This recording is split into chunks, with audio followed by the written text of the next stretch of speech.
आतंकवादी कान खोल करके सुन ले। 26 जनवरी को ठीक 11 बजे मैं लाल चौक पहुंचूंगा, बिना सिक्योरिटी आऊंगा, बुलेट प्रूफ जैकेट के बिना आऊंगा और फैसला लाल चौक में होगा किसने अपनी मां का दूध पिया। ओके। माननीय प्रधानमंत्री जी।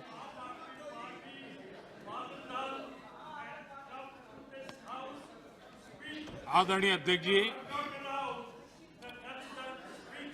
सबसे पहले बजट पे मैं राष्ट्रपति जी के अभिभाषण पर धन्यवाद करता हूं और ये मेरा सौभाग्य रहा है कि मुझे पहले भी कई बार राष्ट्रपति जी के अभिभाषण पर धन्यवाद करने का अवसर मिला है।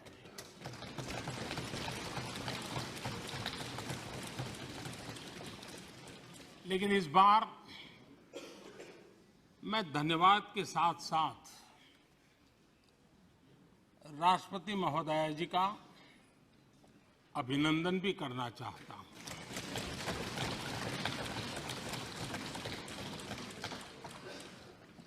अपने विजनरी भाषण में राष्ट्रपति जी ने हम सबको और करोड़ों देशवासियों को मार्गदर्शन किया है। गणतंत्र के मुखिया के रूप में उनकी उपस्थिति ऐतिहासिक भी है और देश की कोटि-कोटि बहन बेटियों के लिए बहुत बड़ा प्रेरणा का अवसर भी। आदरणीय राष्ट्रपति महोदया ने आदिवासी समाज का गौरव तो बढ़ाया ही है, लेकिन आज आजादी के इतने सालों के बाद आदिवासी समाज में जो गौरव की अनुभूति हो रही है, उनका जो आत्मविश्वास बढ़ा है,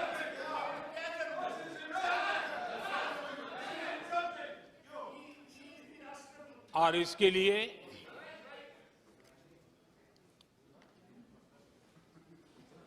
ये सदन भी और देश भी उनका आभारी हूं। राष्ट्रपति जी के भाषण में संकल्प से सिद्धि तक की यात्रा का बहुत बढ़िया तरीके से एक खाका खींचा गया। एक प्रकार से देश को अकाउंट भी दिया गया, इंस्पिरेशन भी दिया गया।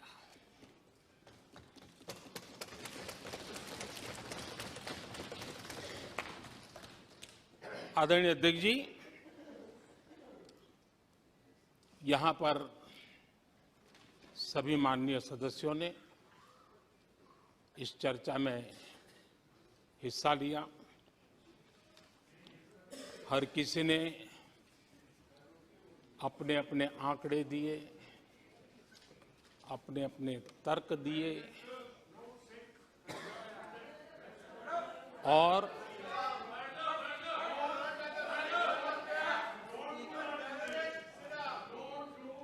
अपनी रुचि, प्रवृत्ति, प्रकृति के अनुसार सबने अपनी बातें रखी और जब इन बातों को गौर से सुनते हैं, उसे समझने का जब प्रयास करते हैं, तो ये भी ध्यान में आता है कि किसकी कितनी क्षमता है, किसकी कितनी योग्यता है किसकी कितनी समझ है और किसका क्या इरादा है,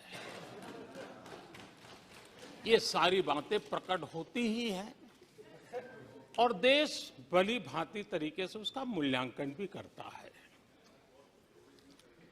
मैं चर्चा में शामिल सभी माननीय सदस्यों का हृदय से आभार व्यक्त करता हूं, लेकिन मैं देख रहा था कल कुछ लोगों के भाषण के बाद पूरा इकोसिस्टम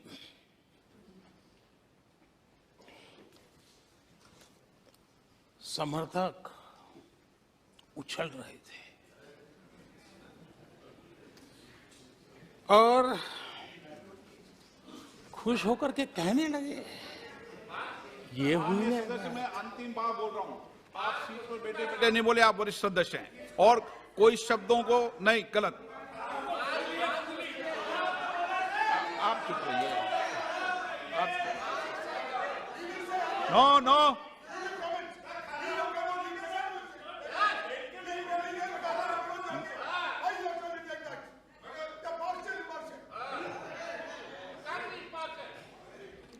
पूरा इकोसिस्टम उछल रहा था और कुछ लोग तो खुश होकर के कह रहे थे, ये हुई ना बात, बड़ा, शायद नींद भी अच्छी आई होगी, शायद आज उठ भी नहीं पाए होंगे।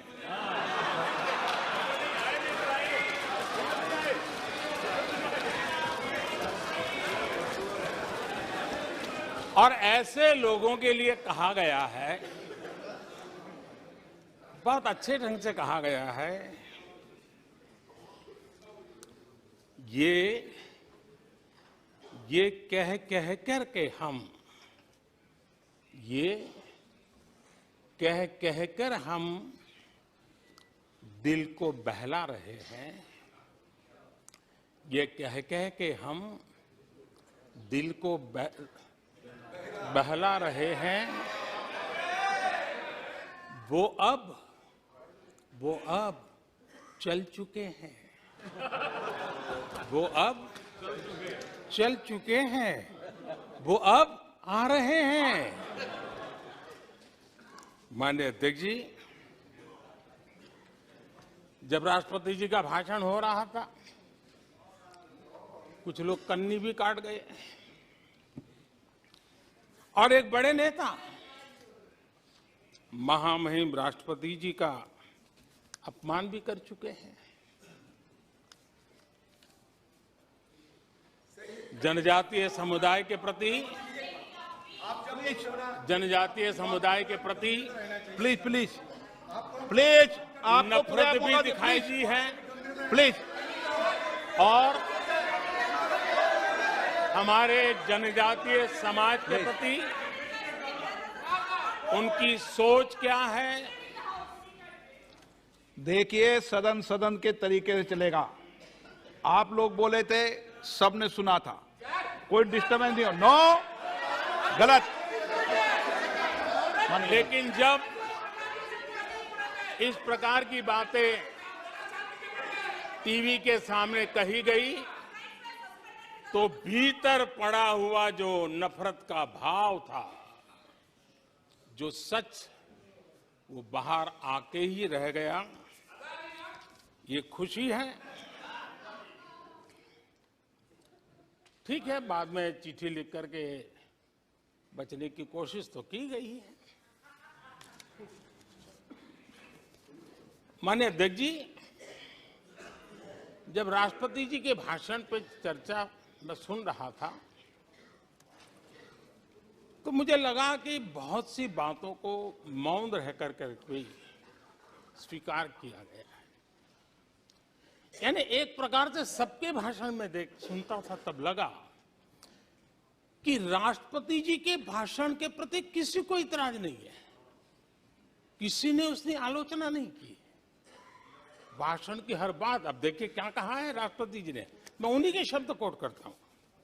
राष्ट्रपति जी ने अपने भाषण में कहा था, जो भारत कभी अपनी अधिकांश समस्याओं के समाधान के लिए दूसरों पर निर्भर था, वही आज दुनिया की समस्याओं के समाधान का माध्यम बन रहा है। राष्ट्रपति जी ने यह भी कहा था, जिन मूल सुविधाओं के लिए देश की एक बड़ी आबादी ने दशकों तक इंतजार किया, वे इन वर्षों में उसे मिली है। बड़े बड़े घोटालों, सरकारी योजनाओं में भ्रष्टाचार की जिन समस्याओं से देश मुक्ति चाहता था, वह मुक्ति अब देश को मिल रही है। पॉलिसी पैरालिसिस की चर्चा से बाहर आकर आज देश और देश की पहचान तेज विकास और दूरगामी दृष्टि से लिए गए फैसलों के लिए हो रही है। ये पैराग्राफ जो मैं पढ़ रहा हूं, वो राष्ट्रपति जी के भाषण के पैराग्राफ को मैं कोट कर रहा हूं। और मुझे आशंका थी कि ऐसी बातों पर यहां जरूर इतराज करने वाले तो कुछ लोग निकलेंगे, वो विरोध करेंगे कि ऐसा कैसे बोल सकते हैं राष्ट्रपति। लेकिन मुझे खुशी है, किसी ने विरोध नहीं किया, सबने स्वीकार किया, सबने स्वीकार किया। और माननीय अध्यक्ष जी, मैं 140 करोड़ देशवासियों का आभारी हूं कि सबके प्रयास के परिणाम आज इन सारी बातों को पूरे सदन में स्वीकृति मिली है। इससे बड़ा गौरव का विषय क्या हो सकता है। आदरणीय अध्यक्ष जी, सदन में हंसी मजाक, टीका टिप्पणी, नोक-झोंक, ये तो होता रहता है, लेकिन ये नहीं भूलना चाहिए कि आज राष्ट्र के रूप में गौरवपूर्ण अवसर हमारे सामने खड़े हैं। गौरव के क्षण हम जी रहे हैं। राष्ट्रपति जी के पूरे भाषण में जो बातें हैं, वो 140 करोड़ देशवासियों के सेलिब्रेशन का अवसर है। देश ने सेलिब्रेट किया है। माननीय अध्यक्ष जी, 100 साल में आई हुई ये भयंकर बीमारी, महामारी, दूसरी तरफ युद्ध की स्थिति, बटा हुआ विश्व, इस स्थिति में भी, इस संकट के माहौल में भी देश को जिस प्रकार से संभाला गया है, देश जिस प्रकार से संभला है, इससे पूरा देश आत्मविश्वास से भर रहा है, गौरव से भर रहा है। आदरणीय अध्यक्ष जी, चुनौतियों के बिना जीवन नहीं होता है। चुनौतियां तो आती हैं, लेकिन चुनौतियों से ज्यादा सामर्थ्यवान है 140 करोड़ देशवासियों का जज्बा। 140 करोड़ देशवासियों का सामर्थ्य चुनौतियों से भी ज्यादा मजबूत है, बड़ा है और सामर्थ्य से भरा हुआ है। इतनी बड़ी भयंकर महामारी, बटा हुआ विश्व, युद्ध के कारण हो रहे विनाश, अनेकों देशों में अस्थिरता का माहौल है। कई देशों में भीषण महंगाई है, बेरोजगारी, खाने पीने का संकट, और हमारे अड़ोस पड़ोस में भी जिस प्रकार से हालत बने हुई है। ऐसी स्थिति में माननीय अध्यक्ष जी, कौन हिंदुस्तानी इस बात पे गर्व नहीं करेगा कि ऐसे समय में भी देश दुनिया की 5वीं बड़ी अर्थव्यवस्था बना है।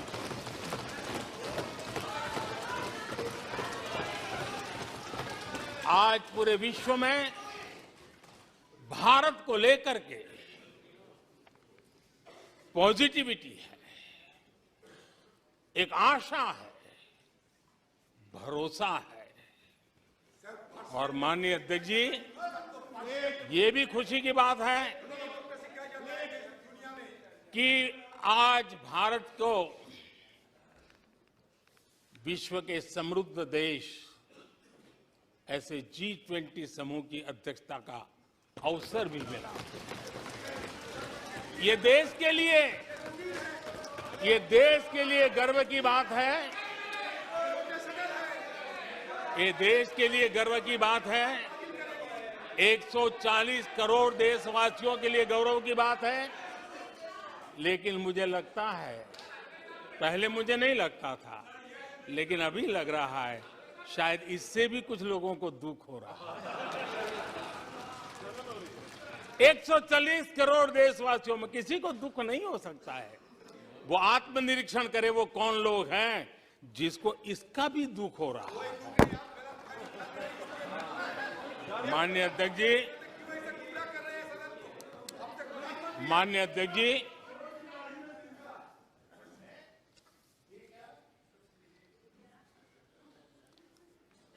आज दुनिया की हर विश्वसनीय संस्था, सारे एक्सपर्ट्स जो वैश्विक प्रवाहों को बहुत गहराई से अध्ययन करते हैं, जो भविष्य का अच्छे से अनुमान भी लगा सकते हैं, उन सबको आज भारत के प्रति बहुत आशा है, विश्वास है और बहुत एक मात्रा में उमंग भी है। और आखिर ये सब क्यों? ऐसे ही तो नहीं है। आज पूरी दुनिया भारत की तरफ इस प्रकार से बड़ी आशा की नजरों से क्यों देख रही है? इसके पीछे कारण है। इसका उत्तर छिपा है भारत में आई स्थिरता में, भारत की वैश्विक साख में, भारत के बढ़ते सामर्थ्य में और भारत में बन रही नई संभावनाओं में। माननीय अध्यक्ष जी, हमारी रोजमर्रा की जिंदगी में जो बातें हो रही है, उसी को मैं अगर शब्दबद्ध करूं और कुछ बातें उदाहरण से समझाने की कोशिश करूं। अब आप देखिए, भारत में एक 2-3 दशक अस्थिरता के रहे, आज स्थिरता है, पॉलिटिकल स्टेबिलिटी है, स्टेबल गवर्नमेंट भी है और डिसिसिव गवर्नमेंट है।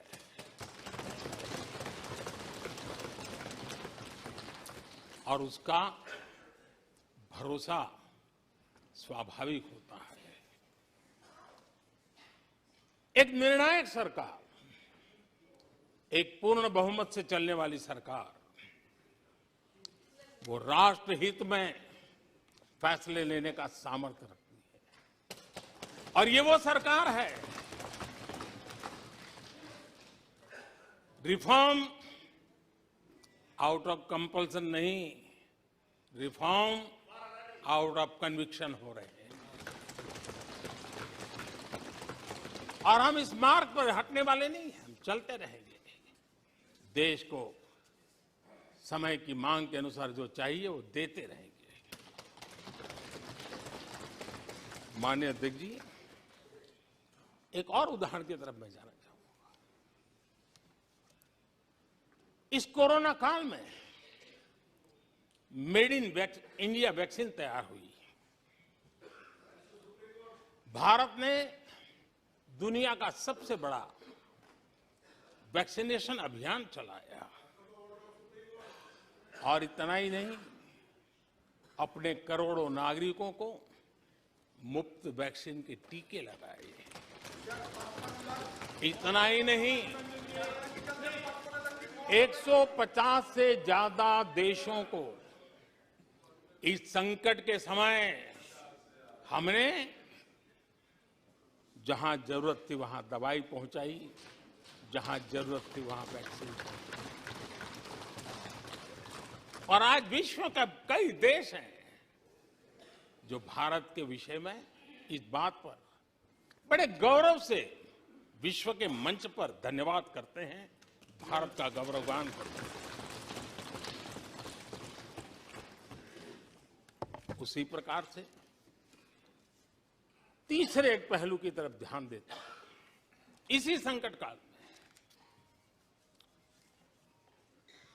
आज भारत का डिजिटल इंफ्रास्ट्रक्चर, जिस तेजी से डिजिटल इंफ्रास्ट्रक्चर ने अपनी ताकत दिखाई है, एक आधुनिकता की तरफ बदलाव किया है, पूरा विश्व इसका अध्ययन कर रहा है। मैं पिछले दिनों G20 समिट में बाली में था। डिजिटल इंडिया की चारों तरफ वाहवाही हो रही थी और बहुत क्यूरियोसिटी थी कि देश कैसे कर रहा है।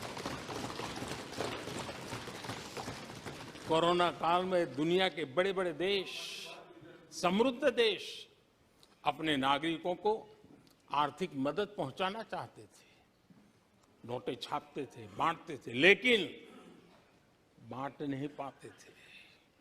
ये देश हैं जो एक फ्रिक्शन ऑफ सेकंड में लाखों करोड़ों रुपए देशवासियों के खाते में जमा करवा देता है।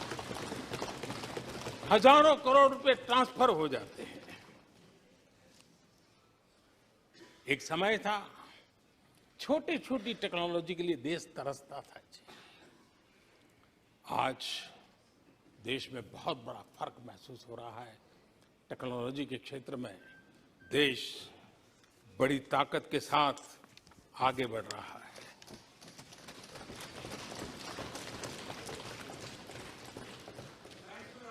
कोविन, दुनिया के लोग अपने वैक्सीनेशन का सर्टिफिकेट भी दे नहीं पाते जी। आज वैक्सीन लो, हमारे मोबाइल फोन पर हमारा सर्टिफिकेट दूसरी सेकंड पे अवेलेबल है। ये ताकत हमने दिखाई है। माननीय अध्यक्ष जी, भारत में नई संभावनाएं हैं। दुनिया को सशक्त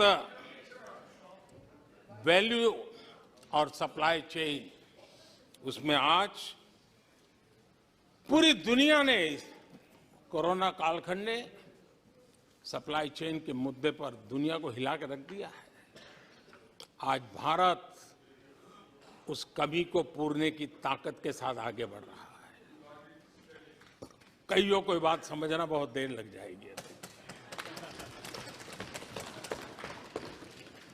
भारत आज इसी दिशा में एक मैन्युफैक्चरिंग हब के रूप में उभर रहा है और दुनिया भारत की समृद्धि में अपनी समृद्धि देख रही है। माननीय अध्यक्ष जी, निराशा में डूबे हुए कुछ लोग इस देश की प्रगति को स्वीकार ही नहीं कर पा रहे हैं। उन्हें भारत के लोगों की उपलब्धियां नहीं दिखती है। अरे 140 करोड़ देशवासियों के पुरुषार्थ और प्रयास का परिणाम है, जिसके कारण आज दुनिया में डंका बजना शुरू हुआ है। उन्हें भारत के लोगों के पुरुषार्थ और परिश्रम से प्राप्त उपलब्धियां उनको नजर नहीं आ रही हैं। माननीय अध्यक्ष जी, पिछले 9 वर्ष में भारत में 90,000 स्टार्टअप्स, और आज स्टार्टअप की दुनिया में हम दुनिया में तीसरे नंबर पर पहुंच चुके हैं। एक बहुत बड़ा स्टार्टअप इकोसिस्टम आज देश के टायर 2, टायर 3 सिटीज में भी पहुंच चुका है। हिंदुस्तान के हर कोने में पहुंचा है। भारत के युवा सामर्थ्य की पहचान बनता जा रहा है। माननीय अध्यक्ष जी, इतने कम समय में और कोरोना के विकट कालखंड में 108 यूनिकॉर्न बने हैं और एक यूनिकॉर्न का मतलब होता है उसकी वैल्यू 6-7 हजार करोड़ से ज्यादा होती है। ये देश के नौजवानों ने करके दिखाया। माननीय अध्यक्ष जी, आज भारत दुनिया में मोबाइल मैन्युफैक्चरिंग में दुनिया में दूसरा बड़ा देश बन गया है। घरेलू विमान यात्री डोमेस्टिक एयर ट्रैफिक में आज विश्व में हम तीसरे नंबर पर पहुंच चुके हैं। एनर्जी कंजम्पशन प्रगति के एक मानदंड माना जाता है। आज भारत एनर्जी कंजम्पशन में दुनिया में एक कंज्यूमर के रूप में तीसरे नंबर पर हम पहुंच चुके हैं।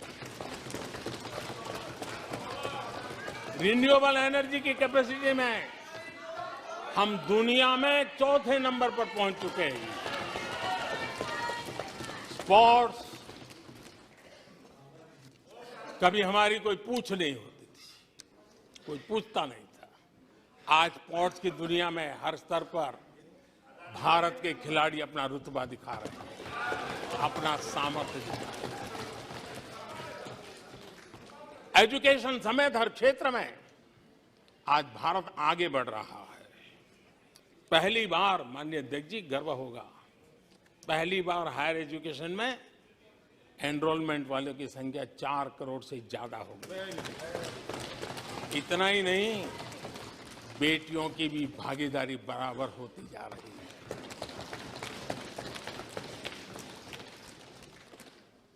देश में इंजीनियरिंग हो, मेडिकल कॉलेज हो, प्रोफेशनल कॉलेजेस हो, उसकी संख्या बहुत तेजी से बढ़ रही है। स्पोर्ट्स के अंदर भारत का परचम ओलंपिक हो, कॉमनवेल्थ हो, हर जगह पे हमारे बेटे, हमारी बेटियों ने शानदार प्रदर्शन किया है। माननीय अध्यक्ष जी, किसी भी भारतीय को ऐसी अनेक बातें मैं गिना सकता हूं। राष्ट्रपति जी ने अपने भाषण में कई बातें कही हैं। देश में हर स्तर पर, हर क्षेत्र में, हर सोच में आशा ही आशा नजर आ रही है।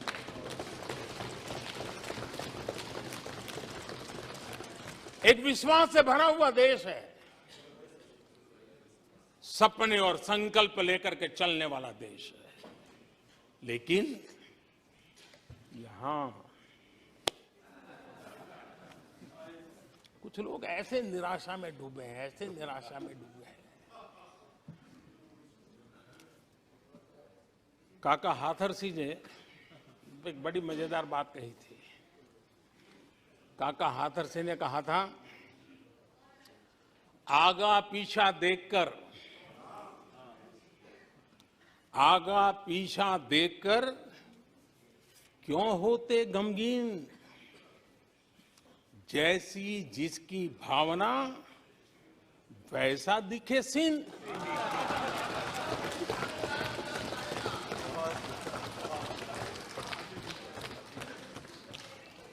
आदरणीय अध्यक्ष जी, आखिर ये निराशा भी ऐसे नहीं आई है।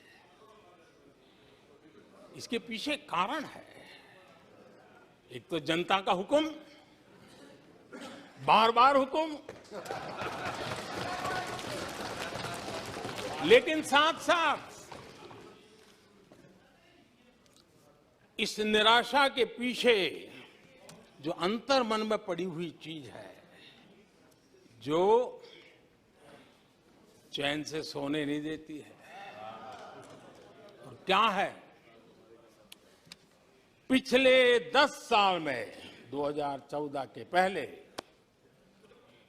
2004 से 14 भारत की अर्थव्यवस्था खस्ता हाल हो गई। निराशा नहीं होगी तो क्या होगा? 10 साल में महंगाई डबल डिजिट रही, महंगाई डबल डिजिट रही। और इसलिए कुछ अगर अच्छा होता है तो निराशा और उभर करके आती है। और जिन्होंने बेरोजगारी दूर करने के वादे किए थे,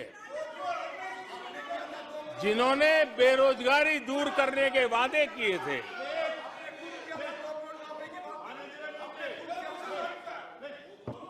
माननीय अध्यक्ष जी, एक बार जंगल में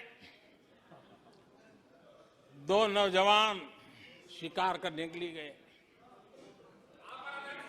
और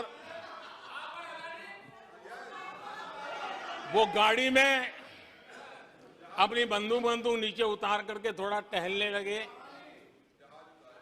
उन्होंने सोचा कि थोड़ा अभी आगे चलना है तो थोड़ा जरा हाथ पैर ठीक कर ले, लेकिन गए थे तो बाघ का शिकार करने के लिए और उन्होंने देखा आगे जाएंगे तो बाघ मिलेगा। लेकिन हुआ ये कि वहीं पर बाघ दिखाई दिया। अभी नीचे उतरे थे, अपनी गाड़ी में बंदूक वहीं पड़ी थी। बाघ दिखा, अब करे क्या? तो उन्हें लाइसेंस दिखाया कि मेरे पास बंदूक का लाइसेंस है।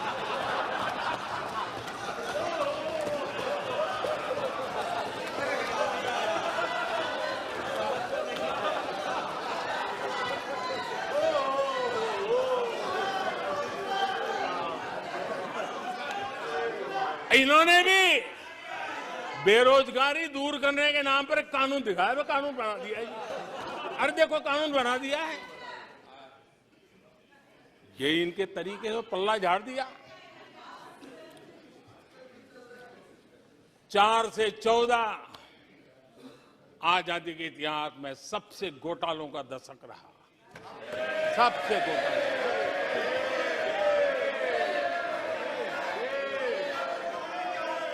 वही 10 साल, यूपीए के वो 10 साल, कश्मीर से कन्याकुमारी, कश्मीर से कन्याकुमारी, भारत के हर कोने में आतंकवादी हमलों का सिलसिला चलता रहा। 10 साल हर नागरिक असुरक्षित था। चारों तरफ यही सूचना रहती थी कि कोई अनजानी चीज को हाथ मत लगाना, अनजानी चीज से दूर रहना, वही खबरें रहती थी। 10 साल में जम्मू कश्मीर से लेकर नॉर्थ ईस्ट तक हिंसा ही हिंसा देश का शिकार हो गया था। उस 10 साल में भारत की आवाज ग्लोबल प्लेटफॉर्म पर इतनी कमजोर थी कि दुनिया सुनने तक तैयार नहीं। आदरणीय अध्यक्ष जी, इनकी निराशा का कारण ये भी है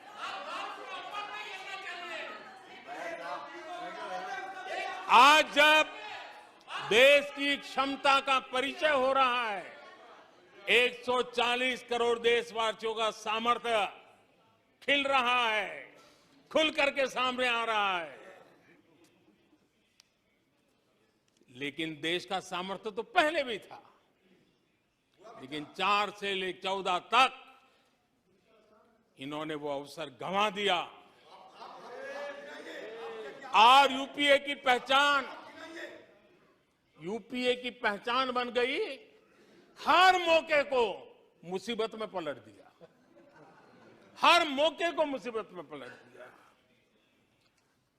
जब टेक्नोलॉजी इंफॉर्मेशन का युग बड़ी तेजी से बढ़ रहा था, उछल रहा था, उसी समय ये 2G में फंसे रहे। मौका मुसीबत में, सिविल न्यूक्लियर डील हुआ। जब सिविल न्यूक्लियर डील की चर्चा थी, तब ये कैश फॉर वॉट में फंसे रहे। ये खेल चले। आदरणीय अध्यक्ष जी, 2010 में कॉमनवेल्थ गेम्स हुए। भारत को दुनिया के सामने, भारत की युवा सामर्थ्य को प्रस्तुत करना एक बहुत बड़ा अवसर था। लेकिन फिर मौका मुसीबत में और सीडब्ल्यूजी घोटाले में पूरा देश दुनिया में बदनाम हो गया। आदरणीय अध्यक्ष जी,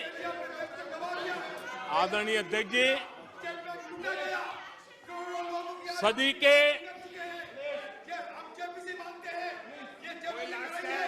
के दूसरे दशक में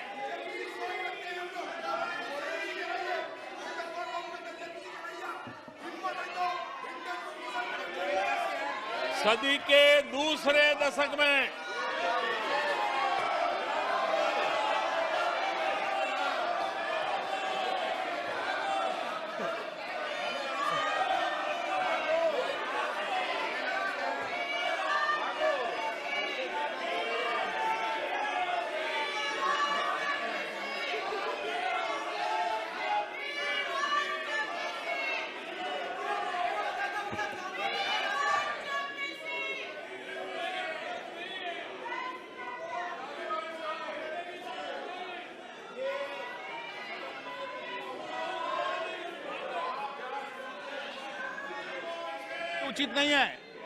ये संसदीय परंपराओं के अनुरूप नहीं है। आप बिना तथ्यों के बोलते हैं और फिर सुनते नहीं हैं। प्लीज बैठिए। नो, बैठिए। No no no no no. आदरणीय अध्यक्ष जी, ऊर्जा का किसी भी देश के विकास में अपना एक महात्म्य होता है। और जब दुनिया में भारत की ऊर्जा शक्ति के उभार की दिशा में चर्चा की जरूरत थी, इस सदी के दूसरे दशक में हिंदुस्तान की चर्चा ब्लैकआउट के नाते हुई। पूरे विश्व में ब्लैकआउट के वो दिन चर्चा के केंद्र में आ गए। कोयला घोटाला चर्चा में आ गया। आदरणीय अध्यक्ष जी, देश पर इतने आतंकी हमले हुए। 2008 के हमलों को कोई भूल नहीं सकता है, लेकिन आतंकवाद पर सीना तान कर, आंख में आंख मिला करके हमले करने का सामर्थ्य नहीं था। उसे चुनौती को चुनौती देने की ताकत नहीं थी, और उसके कारण आतंकवादियों के हौसले बुलंद होते गए और पूरा देश 10 साल तक खून बहता रहा। मेरे देश के निर्दोष लोगों का वो दिन गए थे। आदरणीय अध्यक्ष जी, जब LOC भारत के सामर्थ्य की ताकत का अवसर रहता था, उस समय डिफेंस डील को लेकर के हेलीकॉप्टर घोटाले और सत्ता को कंट्रोल करने वाले लोगों के नाम उसमें चिन्हित हो गए हैं। आदरणीय अध्यक्ष जी, जब देश के लिए जरूरत थी और निराशा के मूल में ये चीजें पड़ी हुई है, सब उभर करके आ रहा है। आदरणीय अध्यक्ष जी, इस बात को हिंदुस्तान हर पल याद रखेगा कि 2014 के पहले का जो दशक था, द लॉस्ट डेकेड के रूप में जाना जाएगा। और इस बात को इनकार नहीं कर सकते कि 2030 का जो दशक है, ये इंडियाज डेकेड है पूरे विश्व के लिए। आदरणीय अध्यक्ष जी, थैंक यू शशि जी।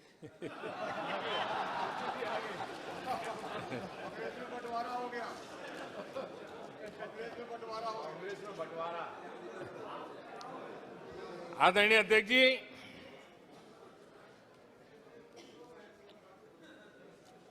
लोकतंत्र में आलोचना का बहुत महत्व मैं मानता हूं और मैं हमेशा मानता हूं कि भारत जो कि मदर ऑफ डेमोक्रेसी है, सदियों से हमारे यहां लोकतंत्र हमारी रगों में पनपा हुआ है और इसलिए मैं हमेशा मानता हूं कि आलोचना एक प्रकार से लोकतंत्र की मजबूती के लिए,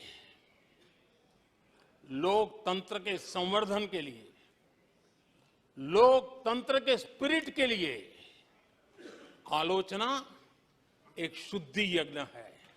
उस रूप में हम आलोचना को देखने वाले हैं। लेकिन दुर्भाग्य से बहुत दिनों से मैं इंतजार कर रहा हूं, कोई तो मेहनत करके आएगा, कोई तो एनालिसिस करके कोई आलोचना करेगा ताकि देश को कुछ लाभ हो। लेकिन 9 साल आलोचना ने आरोपों में गंवा दिए जिन्होंने, सिवाय आरोप, गाली गलौज, कुछ भी बोल दो, इसके सिवाय कुछ नहीं किया। गलत आरोप। और हाल ये चुनाव हार जाओ, ईवीएम खराब, दे दो गाली। चुनाव हार जाओ, चुनाव आयोग को गाली दे दो। क्या तरीका है? अगर कोर्ट में फैसला पक्ष में नहीं आया तो सुप्रीम कोर्ट को गाली दे दो, उसकी आलोचना कर दो। अगर भ्रष्टाचार की जांच हो रही है, अगर भ्रष्टाचार की जांच हो रही है,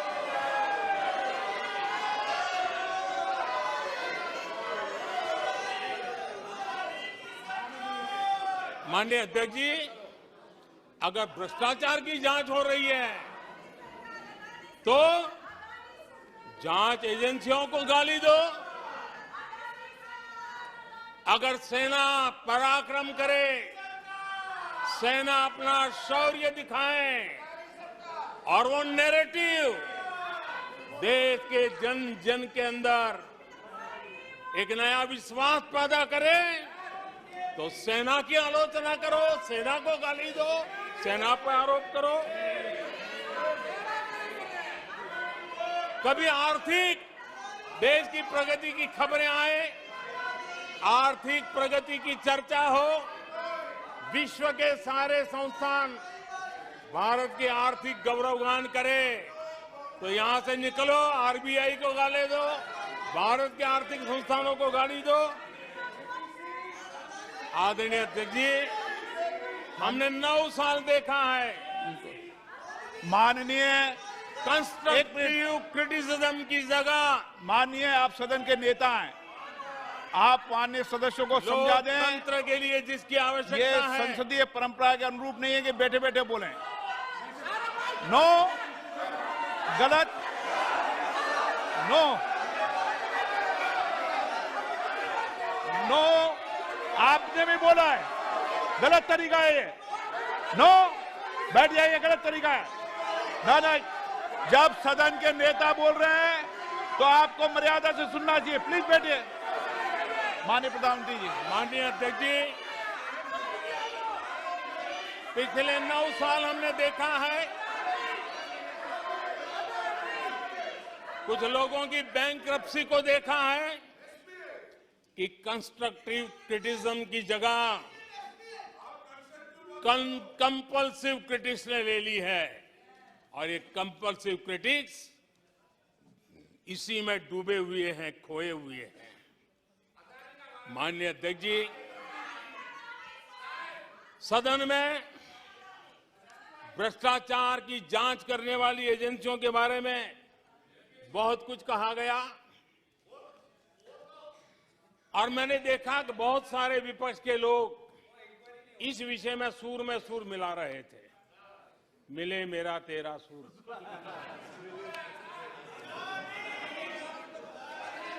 आदरणीय अध्यक्ष जी, मुझे लगता था देश की जनता, देश के चुनाव के नतीजे ऐसे लोगों को जरूर एक मंच पर लाएंगे, लेकिन वो तो हुआ नहीं।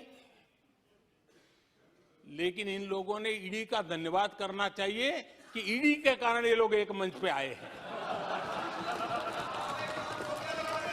ईडी ने एक लोगों को एक मंच पे ला दिया है।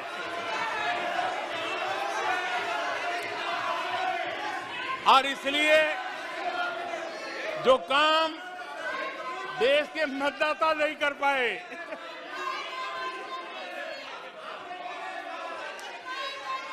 आदरणीय अध्यक्ष जी, मैं कई बार सुन रहा हूं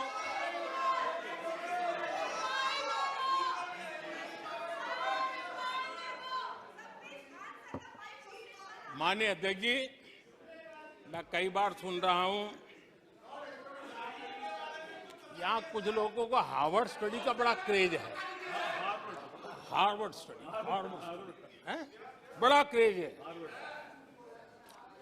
कोरोना काल में ऐसा ही कहा गया था और कांग्रेस ने कहा था कि भारत की बर्बादी पर हार्वर्ड में केस स्टडी होगी, ऐसा कहा था।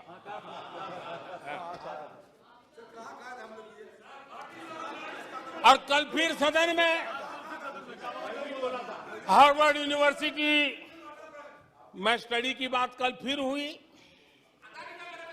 लेकिन माननीय अध्यक्ष जी,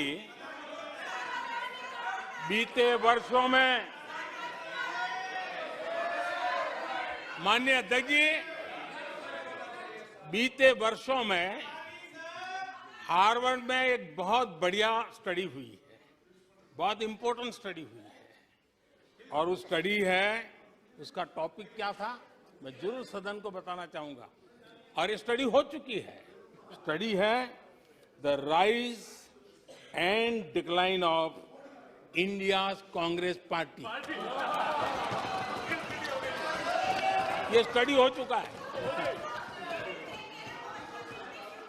और मुझे विश्वास है अध्यक्ष जी, मुझे विश्वास है भविष्य में कांग्रेस की बर्बादी पर सिर्फ हार्वर्ड नहीं, बड़े बड़े विश्वविद्यालयों में अध्ययन होना ही होना है और डुबाने वाले लोगों पर भी होने वाला है। आदरणीय अध्यक्ष जी, मैं ऐसे लोगों के लिए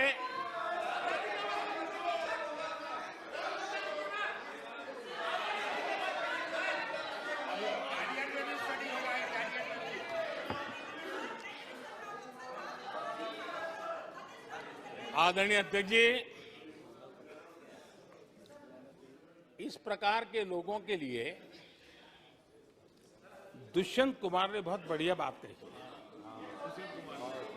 और दुष्यंत कुमार ने जो कहा है बहुत फिट बैठता है। उन्होंने कहा है, तुम्हारे पांव के नीचे, तुम्हारे पांव के नीचे कोई जमीन नहीं, तुम्हारे पांव के नीचे कोई जमीन नहीं। कमाल ये है, कमाल ये है कि फिर भी तुम्हें यकीन नहीं।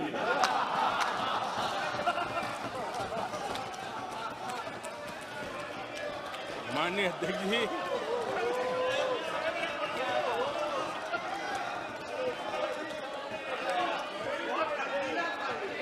आदरणीय अध्यक्ष जी, सुनो फिर। आदरणीय अध्यक्ष जी, ये लोग बिना सर पैर की बातें करने के आदी होने के कारण उनको ये भी याद नहीं रहता है कि वो खुद का कितना कॉन्ट्राडिक्शन कहते हैं। कभी एक बात, कभी दूसरी बात, कभी एक तरफ, कभी दूसरी तरफ। हो सकता है वो आत्मचिंतन करके खुद के अंदर जो विरोधाभास है उसको भी तो ठीक करेंगे। अब 2014 से ये लगातार कोस रहे हैं हर मौके पर कोस रहे हैं भारत कमजोर हो रहा है, भारत की कोई सुनने को तैयार नहीं है, भारत की दुनिया में कोई वजूद नहीं रहा, न जाने क्या क्या कहा। और अब क्या कह रहे हैं? अब कह रहे हैं कि भारत इतना मजबूत हो गया है कि दूसरे देशों को दबकाकर फैसले करवा रहा है।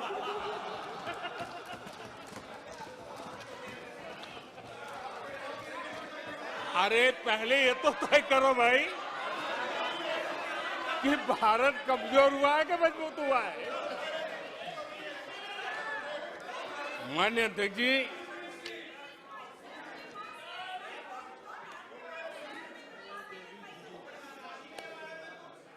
माननीय अध्यक्ष जी, कोई भी जीवंत संगठन होता है, अगर एक जीवंत व्यवस्था होती है, जो जमीन से जुड़ी हुई व्यवस्था होती है, वे जनता जनार्दन में क्या चलता है, लोगों के अंदर उसका चिंतन करता है, उससे कुछ सीखने की कोशिश करता है और अपनी राह भी समय रहते हुए बदलता रहता है। लेकिन जो अहंकार में डूबे होते हैं, जो बस सब कुछ हम ही को ज्ञान है, सब हमारा ये सही सही है, ऐसी जो सोच में जीते हैं, उनको लगता है कि मोदी को गाली दे करके ही हमारा रास्ता निकलेगा, मोदी पर झूठे अनाप शनाप कीचड़ उछाल करके ही रास्ता निकलेगा। अब 22 साल बीत गए, वो गलतफहमी पाल करके बैठे हुए हैं।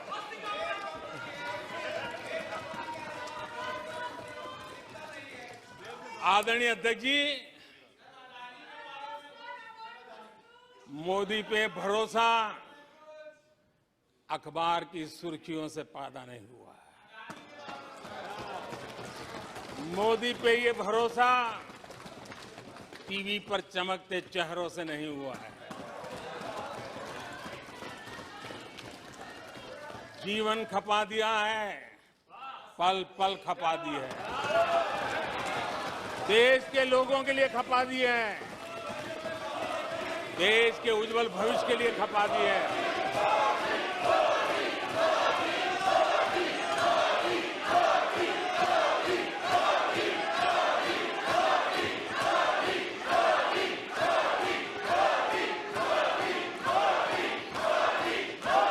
आदरणीय अध्यक्ष जी,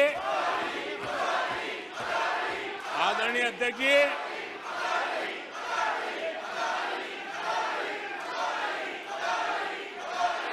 आदरणीय अध्यक्ष जी,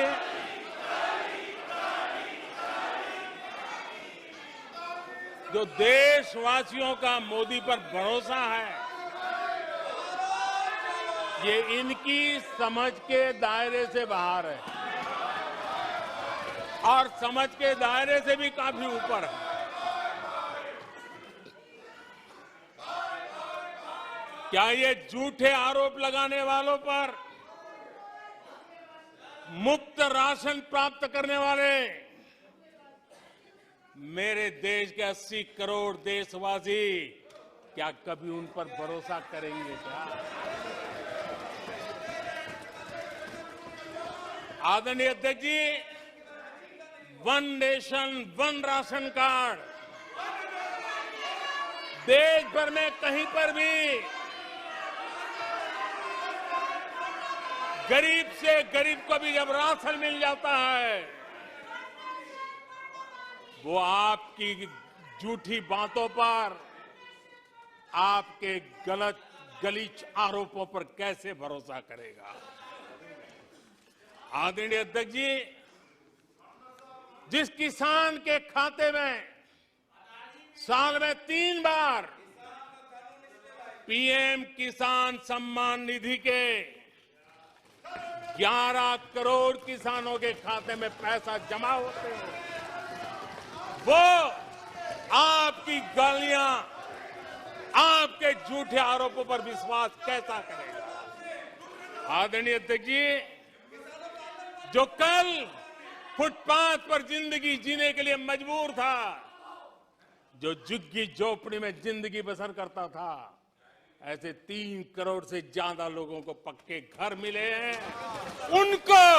उनको तुम्हारी ये गालियां, ये तुम्हारे झूठी बातें क्यों वो भरोसा करेगा? अध्यक्ष जी, आदरणीय अध्यक्ष जी, 9 करोड़ लोगों को मुफ्त गैस का कनेक्शन मिला है। वो आपकी झूठ को कैसे स्वीकार करेगा?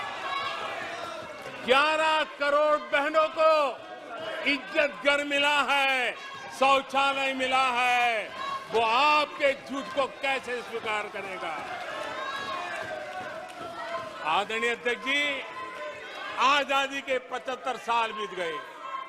8 करोड़ परिवारों को आज नल से जल मिला है। वो माताएं तुम्हारे झूठ को कैसे स्वीकार करेगी? तुम्हारी गलतियों को, गालियों को कैसे स्वीकार करेगी? आयुष्मान भारत योजना से 2 करोड़ परिवारों को मदद पहुंची है। जिंदगी बच गई है उनकी। मुसीबत के समय मोदी काम आया है। तुम्हारी गालियां को वो कैसे स्वीकार करेगा? कैसे स्वीकार करेगा?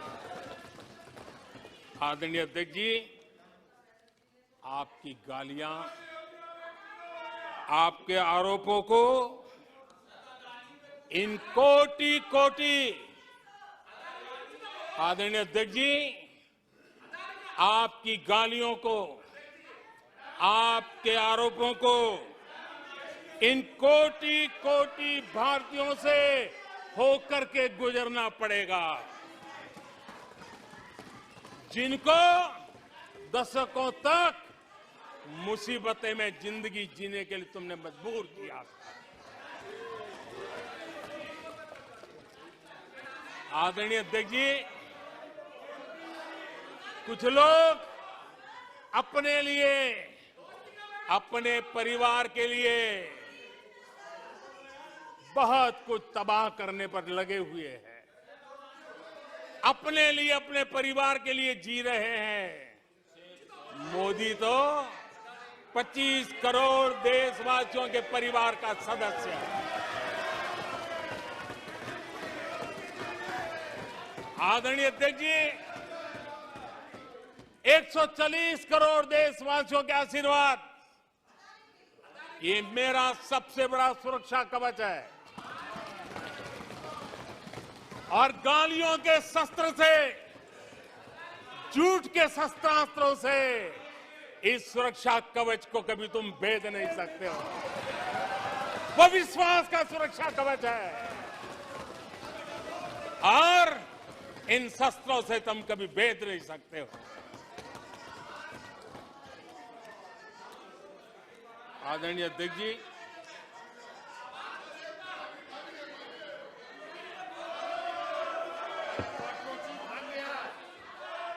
आने सदस्य प्लीज। नहीं, ये तरीका उचित नहीं है आपका। कोई तरीका उचित नहीं है। इस तरीके से सदन नहीं चलेगा। मैं आपको बता देता हूं, तरीका गलत है। बैठिए, बैठिए। क्या सदन है? संसद है? बैठकर टिप्पणी करते हैं। सदन के नेता बोलते हैं जब कुछ शांत रखा करो, मर्यादा रखा करो चीजों की।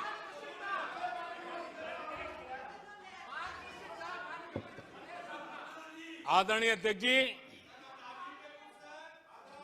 हमारी सरकार कुछ बातों के लिए प्रतिबद्ध है। समाज के वंचित वर्ग को वरीयता, उस संकल्प को लेकर के हम जी रहे हैं, उस संकल्प को लेकर के चल रहे हैं। दशकों तक दलित, पिछड़े, आदिवासी जिस हालत में उनको छोड़ दिया गया था, वो सुधार नहीं आया जो संविधान निर्माताओं ने सोचा था, जो संविधान निर्माताओं ने निर्दिष्ट किया था। 2014 के बाद गरीब कल्याण योजनाओं का सर्वाधिक लाभ मेरे इन्हीं परिवारों को मिला है। दलित, पिछड़ों, आदिवासी की बस्तियों में पहली बार, मानिए थे कि पहली बार बिजली पहुंची है। मीलों तक पानी के लिए जाना पड़ता था, पहली बार नल से जल पहुंच रहा है, इन परिवारों में पहुंच रहा है। माननीय अध्यक्ष जी, अनेक परिवार, कोटि कोटि परिवार पहली बार पक्के घर में आज जा पाए हैं, वहां रह पाए हैं। आदरणीय अध्यक्ष जी, जो बस्तियां आपने छोड़ दी थी, आपके लिए चुनाव के समय ही जिसकी याद आती थी, आज सड़क हो, बिजली हो, पानी हो, इतना ही नहीं 4G कनेक्टिविटी भी वहां पहुंच रही है। आदरणीय अध्यक्ष जी, पूरा देश गौरव कर रहा है। आज एक आदिवासी राष्ट्रपति के रूप में जब देखते हैं, पूरा देश गौरवगान कर रहा है। आज देश में आदि जाति समूह के नर नारी, जिन्होंने मातृभूमि के लिए जीवन तर्पण कर दिए, आजादी के जंग का नेतृत्व किया, उनका पुण्य स्मरण आज हो रहा है और हमारे आदिवासियों का गौरव दिवस मनाया जा रहा है। और हमें गर्व है कि ऐसी महान हमारे आदिवासी परंपरा के प्रतिनिधि के रूप में एक महिला देश का नेतृत्व कर रही है, राष्ट्रपति के रूप में काम कर रही है। हमने उनका हक दिया है। आदरणीय जी,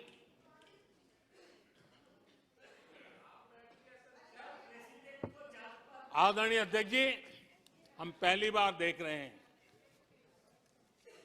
एक बात ये भी सही है, हम सबका समान अनुभव है, सिर्फ मेरा ही ऐसा है ऐसा नहीं, आपका भी है। हम सब जानते हैं कि जब मां सशक्त होती है तो पूरा परिवार सशक्त होता है। जब मां सशक्त होती है तो परिवार सशक्त होता है, परिवार सशक्त होता है तो समाज सशक्त होता है, और तभी जाकर के देश सशक्त होता है।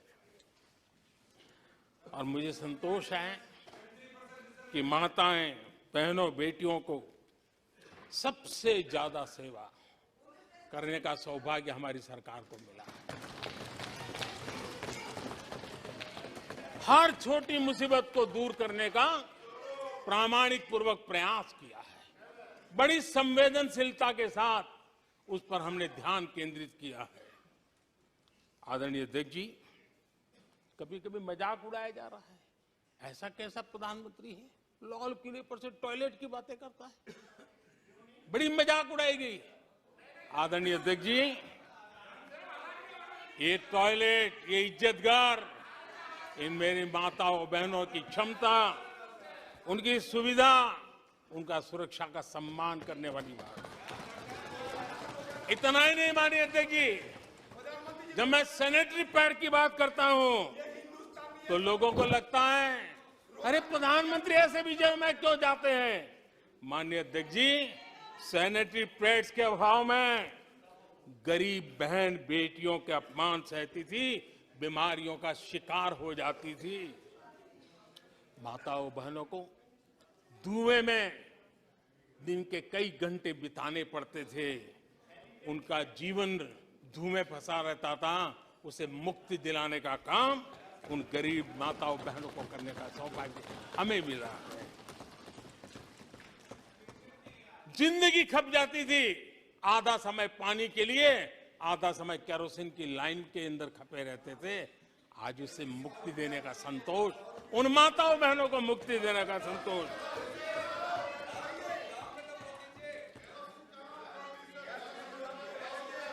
माननीय अध्यक्ष जी, जो पहले चलता था, अगर वैसा ही हम चलने देते, शायद कोई हमें सवाल भी नहीं पूछता, कि मोदी जी ये क्यों नहीं किया, वो क्यों नहीं किया, क्योंकि देश को आपने ऐसी स्थिति में ला दिया था कि इससे बाहर निकल ही नहीं सकता था। वैसी निराशा में देश को झोंक कर रखा हुआ था। हमने उज्ज्वला योजना से धुएं से मुक्ति दिलाई, जल जीवन से पानी दिया, बहनों के सशक्तिकरण के लिए काम किया।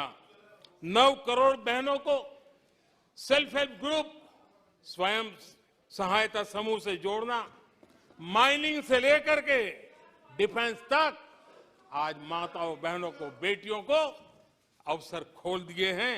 ये खोलने का काम हमारी सरकार ने किया है। आदरणीय अध्यक्ष जी, इस बात को हम याद करें, वोट बैंक की राजनीति ने देश के सामर्थ्य को कभी कभी बहुत बड़ा गहरा धक्का पहुंचाया है, और उसी का परिणाम है कि देश में जो होना चाहिए, जो समय पे होना चाहिए था, उसमें काफी देर हो गई। आप देखिए, मध्यम वर्ग लंबे समय तक मध्यम वर्ग को पूरी तरह नकार दिया गया, उसकी तरफ देखा तक नहीं गया। एक प्रकार से वो मान के चला कि हमारा कोई नहीं, अपने ही बलबूते पर जो हो सकता है करते चलो। वो अपनी पूरी शक्ति बेचारा खपा देता था।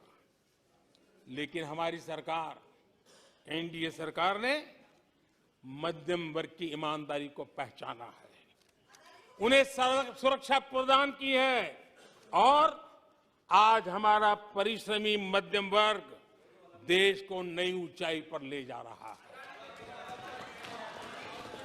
सरकार के विभिन्न योजनाओं से मध्यम वर्ग को कितना लाभ हुआ है, माननीय अध्यक्ष जी, मैं उदाहरण देता हूं।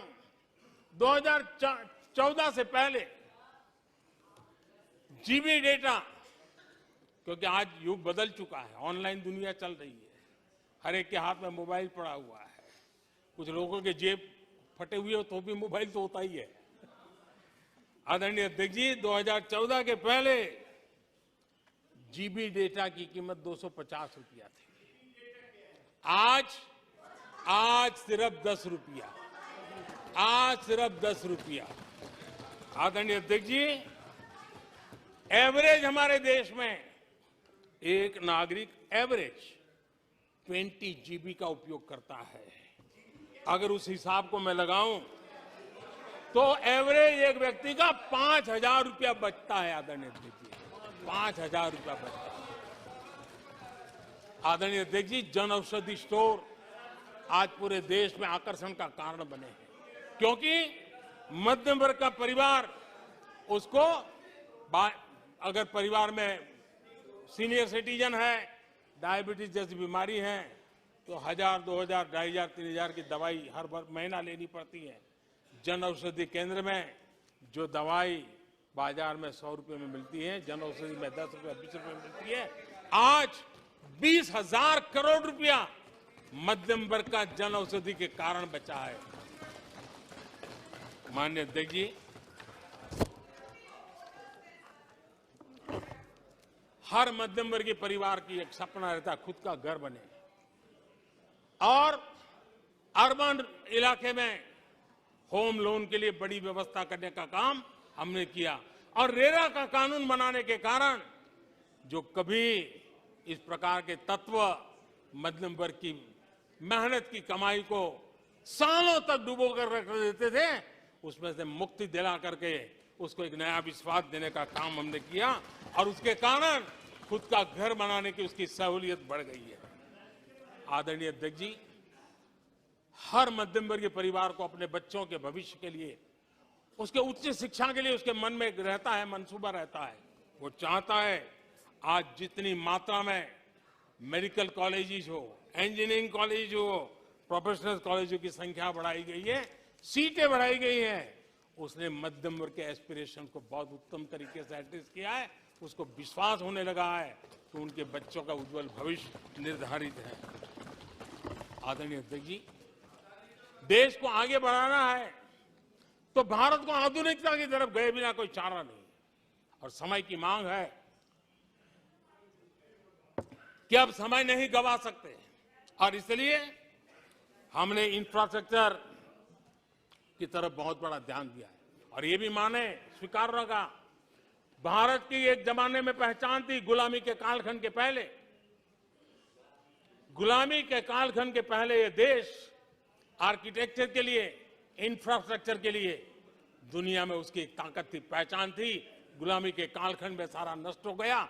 देश आजाद होने के बाद वो दिन दोबारा में आएगा ऐसी आशा थी, लेकिन वो भी समय बीत गया। जो होना चाहिए था, जिस गति से होना चाहिए, जिस स्केल से होना चाहिए था, वो हम नहीं कर पाए। आज उसमें बहुत बड़ा बदलाव इस दशक में देखा जा रहा है। सड़क हो, समुद्री मार्ग हो, व्यापार हो, वाटरवेज हो, हर क्षेत्र में आज इंफ्रास्ट्रक्चर का कायाकल्प देख रहा है। हाईवे पर रिकॉर्ड निवेश हो रहा है माननीय अध्यक्ष जी। दुनिया भर में आज चौड़ी सड़कों की बात होती है। भारत में चौड़ी सड़कें, हाईवे, एक्सप्रेसवे आज देश की नई पीढ़ी देख रही है। भारत में वैश्विक स्तर के अच्छे हाईवे, एक्सप्रेस दिखे, इस दिशा में हमारा काम है। पहले रेलवे इंफ्रास्ट्रक्चर अंग्रेजों ने जो देकर के गए, उसी पर भी हम बैठे रहे, उसी को हमने अच्छा मान लिया, गाड़ी चलती थी। आदरणीय अध्यक्ष जी, वो समय था, आदरणीय अध्यक्ष जी, वो समय था जिस प्रकार से अंग्रेजों छोड़ करके गए थे, उसी भाव में जीते रहे। और रेलवे की पहचान क्या बन गई थी? रेलवे यानी धक्का मुक्की, रेलवे यानी एक्सीडेंट, रेलवे यानी लेट लतीफ। यही यानी एक स्थिति थी, लेट लतीफ में एक कहावत बनी गई थी, रेलवे यानी लेट लतीफी। एक समय था हर महीने एक्सीडेंट होने वाली घटनाएं बार बार आती थी। एक समय था एक्सीडेंट एक किस्मत बन गई थी। लेकिन अब ट्रेनों के अंदर वंदे भारत की मांग, हर एमपी चिट्ठी लिखता है, मेरे यहां वंदे भारत चालू करो। आज रेलवे स्टेशनों का कायाकल्प हो रहा है, आज एयरपोर्ट का कायाकल्प हो रहा है। 70 साल में 70 एयरपोर्ट, 70 साल में 70 एयरपोर्ट, 9 साल में 70 एयरपोर्ट। देश में वाटरवेज भी बन रहा है। आज वाटरवेज पर ट्रांसपोर्टेशन हो रहा है। आदरणीय अध्यक्ष जी, देश आधुनिकता की तरफ बढ़े, इसके लिए आधुनिक इंफ्रास्ट्रक्चर को बल देते हुए, आदरणीय अध्यक्ष जी, मैंने जीवन में, सार्वजनिक जीवन में 4-5 दशक मुझे हो गए, और मैं हिंदुस्तान के गांवों से गुजरा हुआ इंसान, 4-5 दशक तक उसमें से एक लंबा कालखंड परिव्राजक के रूप में बिताया है। हर स्तर के परिवारों से बैठने उठने का, बात करने का अवसर मिला है। और इसलिए भारत के हर भूभाग को, समाज की हर भावना से परिचित हूं। और मैं इसका आधार पर कह सकता हूं, और बड़े विश्वास से कह सकता हूं, कि भारत का सामान्य मानवी पॉजिटिविटी से भरा हुआ है। सकारात्मकता उसके स्वभाव का, उसके संस्कार का हिस्सा है। भारतीय समाज नेगेटिविटी को सहन कर लेता है, स्वीकार नहीं करता। ये उसकी प्रकृति नहीं है। भारतीय समुदाय का स्वभाव खुशमिजाज है, स्वप्नशील समाज है, सत्कर्म के रास्ते पर चलने वाला समाज है, सृजन कार्य से जुड़ा हुआ समाज है।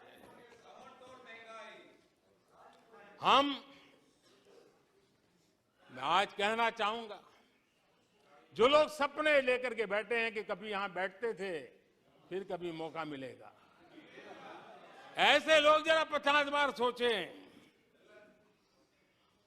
अपने तौर तरीकों पर जरा पुनर्विचार करें। लोकतंत्र में आपको भी आत्मचिंतन करने की आवश्यकता है। आधार आज डिजिटल लेन देन का सबसे बड़ा महत्वपूर्ण अंग बन गया। आपने उसको भी निराधार करके रख दिया था, अब उसके भी पीछे पड़ गए थे। उसको भी रोकने के लिए कोर्ट कचहरी तक को छोड़ा नहीं था। जीएसटी को न जाने क्या क्या कह दिया गया, पता नहीं। लेकिन आज हिंदुस्तान की अर्थव्यवस्था को और सामान्य मानवी को जीवन सुगम बनाने में जीएसटी ने एक बहुत बड़ी भूमिका अदा की। वो जमा एचएएल को कितनी गालियां दी गई, किस प्रकार से बड़े बड़े फोरम का मिसयूज किया गया। आज एशिया का सबसे बड़ा हेलीकॉप्टर बनाने वाला हब बन चुका है, जहां से तेजस हवाई जहाज सैकड़ों की संख्या में बन रहे हैं। भारतीय सेना के हजारों करोड़ रुपए का ऑर्डर आज एचएएल के पास है। भारत के अंदर आज वाइब्रेंट डिफेंस इंडस्ट्री आगे आ रही है। आज भारत डिफेंस एक्सपोर्ट करने लगा है। माननीय अध्यक्ष जी, हिंदुस्तान के हर नौजवान को गर्व होता है। निराशा में डूबे हुए लोगों से अपेक्षा नहीं है। आदरणीय अध्यक्ष जी, आप जानते हैं भली भांति, समय सिद्ध कर रहा है। जो कभी यहां बैठते थे वो वहां जाने के बाद भी फेल हुए हैं, वहां जाने के बाद भी फेल हुए हैं। और देश पास होता जा रहा है, डिस्टिंक्शन पे जा रहा है। और इसलिए समय की मांग है कि आज निराशा में डूबे हुए लोग थोड़ा स्वस्थ मन रख के आत्मचिंतन करें। आदरणीय अध्यक्ष जी, यहां जम्मू कश्मीर की भी चर्चा हुई, जम्मू कश्मीर की भी चर्चा हुई। और जो अभी अभी जम्मू कश्मीर घूम करके आए, उन्होंने देखा होगा कितने आन बान शान के साथ आप जम्मू कश्मीर में जा सकते, घूम सकते, फिर सकते। आदरणीय अध्यक्ष जी, पिछली शताब्दी के उत्तरार्ध में, आदरणीय अध्यक्ष जी, पिछली शताब्दी के उत्तरार्ध में मैं भी जम्मू कश्मीर में यात्रा लेके गया था और लाल चौक में तिरंगा फहराने का संकल्प लेकर के चला था। और तब आतंकवादियों ने पोस्टर लगाए थे, आतंकवादियों ने पोस्टर लगाए थे उस समय, और कहा था कि देखते हैं किसने अपनी मां का दूध पिया है जो लाल चौक में आके तिरंगा फहराता है। पोस्टर लगे थे। और उस दिन 24 जनवरी थी, मैंने जम्मू के अंदर बड़ी सभा में कहा था, अध्यक्ष जी मैं पिछली शताब्दी की बात कर रहा हूं, और तब मैंने कहा था आतंकवादी कान खोल करके सुन ले। उस दिन मैंने कहा था आतंकवादी कान खोल करके सुन ले। 26 जनवरी को ठीक 11 बजे मैं लाल चौक पहुंचूंगा, बिना सिक्योरिटी आऊंगा, बुलेट प्रूफ जैकेट के बिना आऊंगा, और फैसला लाल चौक में होगा किसने अपनी मां का दूध पिया।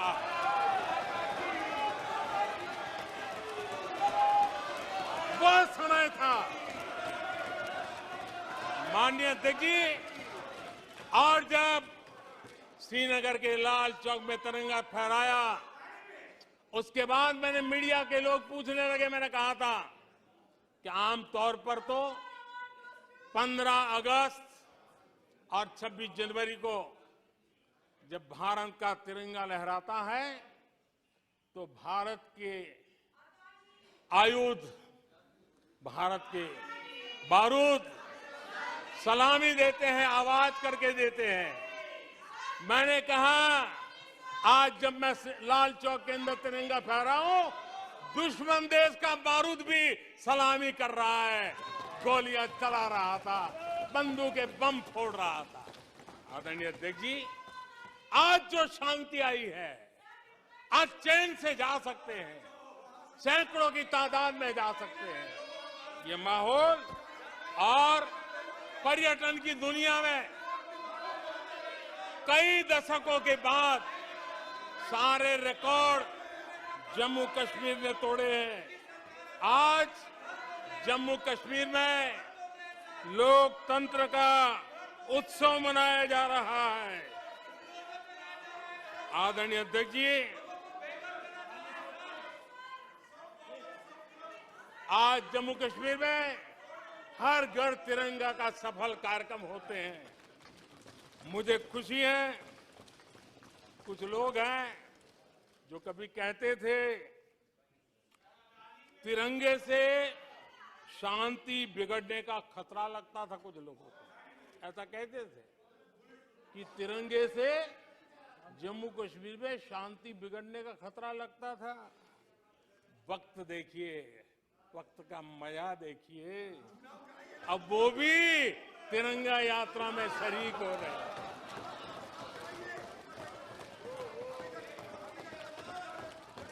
और आदरणीय अध्यक्ष जी, अखबारों में एक खबर आई थी जिसकी तरफ ध्यान नहीं गया होगा। आदरणीय अध्यक्ष जी,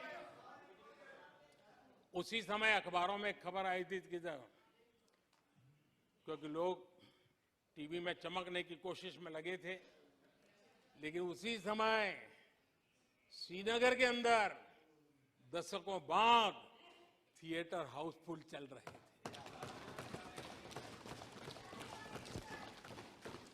और अलगाववादी दूर दूर तक नजर नहीं आते थे। अब ये भी देश ने देखा है। आदरणीय अध्यक्ष जी, अभी हमारे साथी आखिरी हमारे माननीय सदस्य नॉर्थ ईस्ट के लिए कह रहे थे। मैं कहूंगा जरा एक बार नॉर्थ ईस्ट हो आइए। आपके जमाने का नॉर्थ ईस्ट और आज के जमाने का नॉर्थ ईस्ट देखिए। आधुनिक चौड़े हाईवे हैं, रेल की सुख सुविधा वाली सफर है, आप आराम से हवाई जहाज से जा सकते हैं। नॉर्थ ईस्ट के हर कोने में आज बड़ी, और मैं गर्व के साथ कहता हूं, आजादी का 75 साल मना रहे हैं, तब मैं गर्व से कहता हूं 9 साल में करीब 7500 7,500 7,500 जो हथियार के रास्ते पे चल पड़े थे, ऐसे लोगों ने सरेंडर किया और अलगाववादी प्रवृत्ति छोड़ करके मुख्य धारा में आने का काम किया है। आदरणीय अध्यक्ष जी, आज त्रिपुरा में लाखों परिवारों को पक्का घर मिला है, उसकी खुशी में मुझे शरीक होने का अवसर मिला। जब मैंने त्रिपुरा में हीरा योजना की बात कही थी, तब मैंने कहा था हाईवे, हाईवे, रेलवे और एयरवे, हीरा, ये हीरा का आज सफलतापूर्वक त्रिपुरा की धरती पर मजबूती नजर आ रही है। त्रिपुरा तेज गति से आज भारत की विकास यात्रा का भागीदार बना है। आदरणीय अध्यक्ष जी, मैं जानता हूं सच सुनने के लिए भी बहुत सामर्थ्य लगता है। आदरणीय अध्यक्ष जी, झूठे गंदे आरोपों को सुनने के लिए भी बहुत बड़ा धैर्य लगता है, और मैं इन सब का अभिनंदन करता हूं जिन्होंने धैर्य के साथ गंदी से गंदी बातें सुनने का ताकत दिखाई है। ये अभिनंदन के अधिकारी हैं। लेकिन जो सच सुनने का सामर्थ्य नहीं रखते हैं, वो कितनी निराशा की गर्त में डूब चुके होंगे, इसका देश आज सबूत देख रहा है। माननीय अध्यक्ष जी,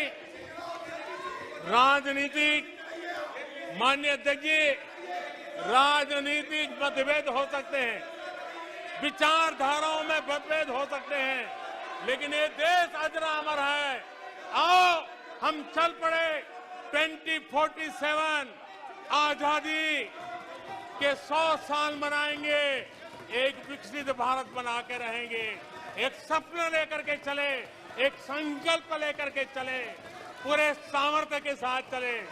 और जो लोग बार बार गांधी के नाम पर रोटी खिलाते हैं, उनको मैं कहना चाहता हूं, एक बार गांधी को पढ़ ले, एक बार महात्मा गांधी को पढ़े। महात्मा गांधी ने कहा था, अगर आप अपने कर्तव्यों को पालन करोगे तो दूसरे के अधिकारों की रक्षा उसमें निहित है। आज कर्तव्य और अधिकार के बीच में भी लड़ाई देख रहे हैं। ऐसी नासमझी शायद देश ने पहली बार देखी होगी। और इसलिए माननीय अध्यक्ष जी, मैं फिर एक बार आदरणीय राष्ट्रपति जी को अभिनंदन करता हूं, राष्ट्रपति जी का धन्यवाद करता हूं। और देश आज यहां से एक नए उमंग, नए विश्वास, नए संकल्प के साथ चल पड़ा है। बहुत बहुत धन्यवाद।